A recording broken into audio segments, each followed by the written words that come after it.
Imagine un sabre, forgé des milliers de fois sous le feu et le marteau. Chaque coup, chaque éclat de chaleur, chaque pli du métal n'était pas une attaque contre la lame. C'était un cadeau. Dans la philosophie des anciens maîtres, que ce soit Lao Tseu, Confucius ou Musashi, la douleur n'est jamais l'ennemi, la souffrance n'est jamais une erreur. Elles sont l'épreuve secrète que seuls les esprits forts savent honorer. Aujourd'hui, je vais te révéler ce que les guerriers silencieux ont toujours su. Ce n'est pas ce que tu traverses qui compte, c'est comment tu traverses ce que tu traverses. Regarde Miyamoto Musashi, enfant sans père, orphelin de toute protection, il n'avait que son sabre et sa détermination pour survivre. Mais jamais il ne s'est plaint, jamais il n'a cherché à échapper à la rudesse de son existence. Au contraire, il l'a embrassée, parce qu'il savait que l'acier véritable ne naît pas dans la douceur, mais dans le feu.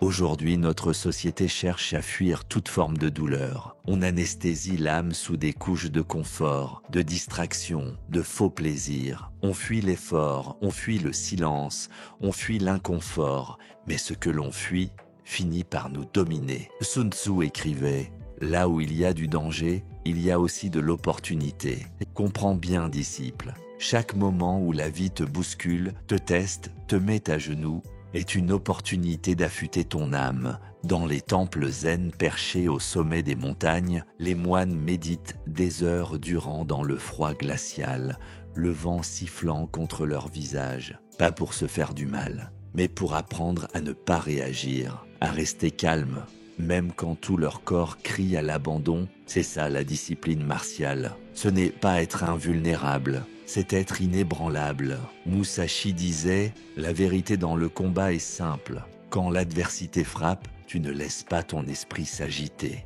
Tu le laisses traverser comme le vent à travers la forêt. La forêt ne combat pas le vent. Elle plie, elle danse avec lui, puis elle se redresse intacte. Toi aussi, tu dois devenir ainsi.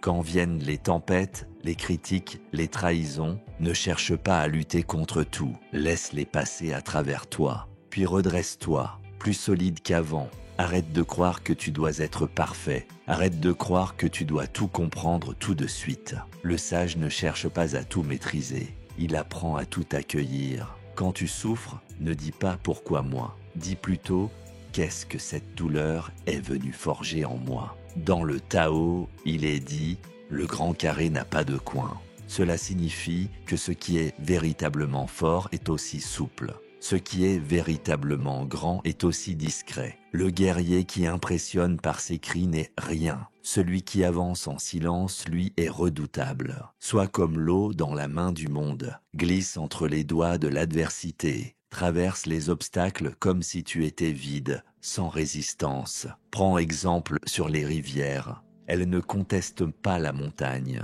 Elles la contournent. Elles l'érode lentement, silencieusement. Et avec le temps, elle la transforme. La véritable puissance est toujours silencieuse. Disciple, la prochaine fois que tu es confronté à une difficulté, ne la combats pas de front, ne la redoute pas, ne t'effondre pas. Accueille-la, traverse-la, grandis à travers elle. Rappelle-toi que chaque épreuve est un sabre chauffé à blanc et que toi tu es la lame. Plus le feu est intense, plus l'acier devient pur.